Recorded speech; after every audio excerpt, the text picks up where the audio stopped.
Subscribe now and press the bell icon. Never miss an update. सुप्रभात बच्चों, तो अभी तक हमने प्रत्यय के बारे में जानकारी प्राप्त की। अब हमारा कृदंत का अगला भाग होता है अक्ता और अक्तवतु। अक्ता और अक्तवतु कहता है कि क्रिया से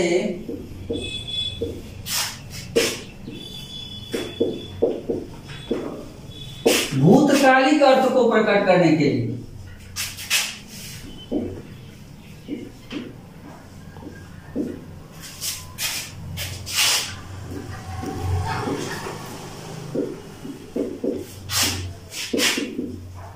तो या तवतु प्रत्यय का प्रयोग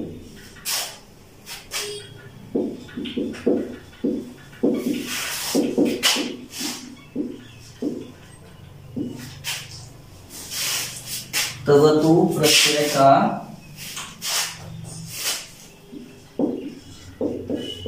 प्रयोग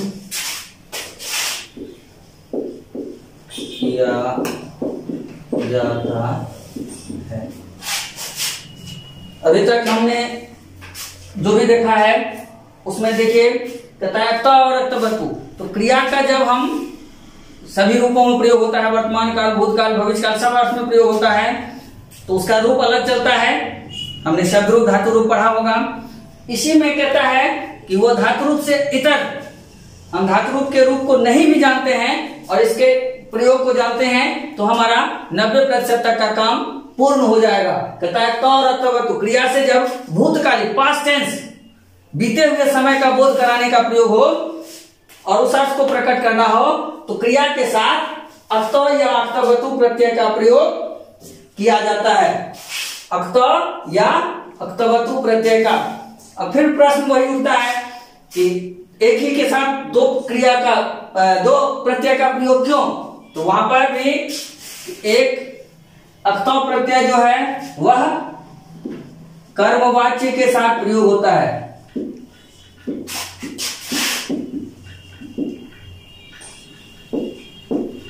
और कर्तृवाच्य के साथ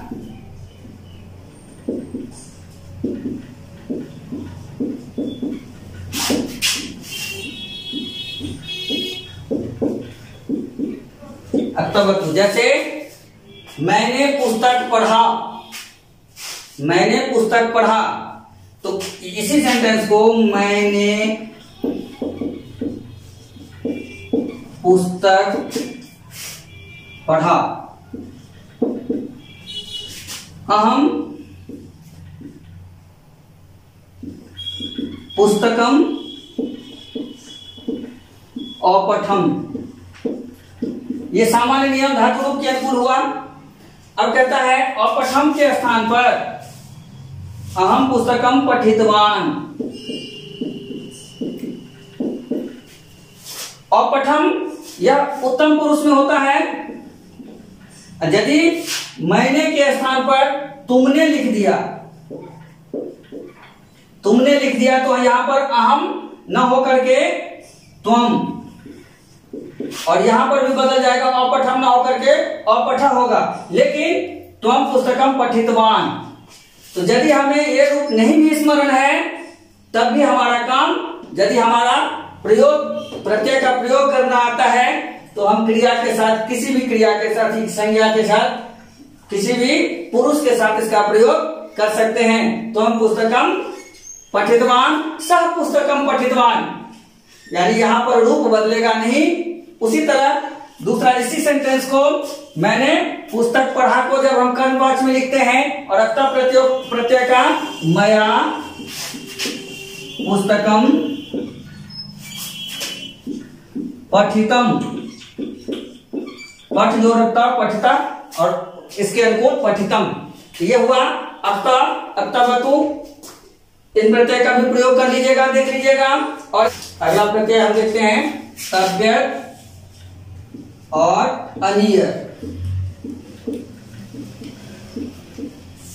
तव्यत और अनियत। तव्यत प्रत्यय कहता है चाहिए अर्थ में, और अनियत प्रत्यय कहता है प्रयुक्त, योग्य।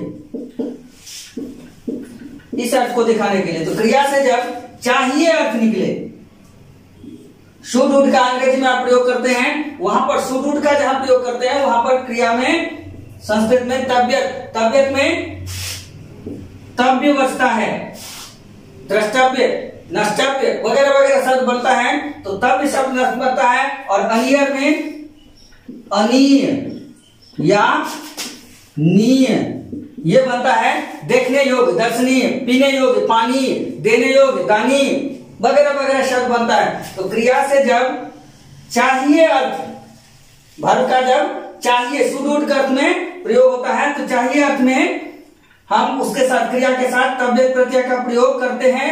और जब हम उसी क्रिया को योग्यता को प्रदर्शित करने के लिए कहते हैं, जैसे पीने योग्य है, यह जल पीने योग्य है, इदम जलम पानीयम अस्ति, यह दृश्य देखने योग्य है, दर्शनीयम अस्ति, तुम्हें पढ़ना चाहिए, पठितव्यम त्वम पठितव्यम, तुम्हें देखना चाहिए, द्रष्टव्यम तुम्हें लेना चाहिए, गंतव्यम वगैरह वगैरह शब्द का प्रयोग होता है। तो क्रिया से जब चाहिए अर्थ हो तो वहां पर तव्यत प्रत्यय का प्रयोग होता है, और क्रिया से जब योग्यता को प्रकट किया जाता हो, योग्य हो, तो वह अनियर प्रत्यय का प्रयोग होता है। इसका उदाहरण वगैरह आप अभ्यास में कर लीजिएगा। यदि कोई भी समस्या हो, परेशानी हो तो आप पूछ सकते हैं। धन्यवाद। इस तरह से हमारा कृतज्ञ प्रत्यय समाप्त हुआ। अगला क्लास हमारा तद्धित प्रत्यय और स्त्री प्रत्यय का होगा, जो छोटा सा अंश है, 2-3 तद्धित प्रत्यय है और 2 स्त्री प्रत्यय है। तो एक क्लास में हमारा खत्म हो जाएगा। अगले क्लास में हम मिलेंगे प्रत्यय का तद्धित और स्त्री प्रत्यय के साथ। धन्यवाद। आपका दिन मंगलमय गुजरे।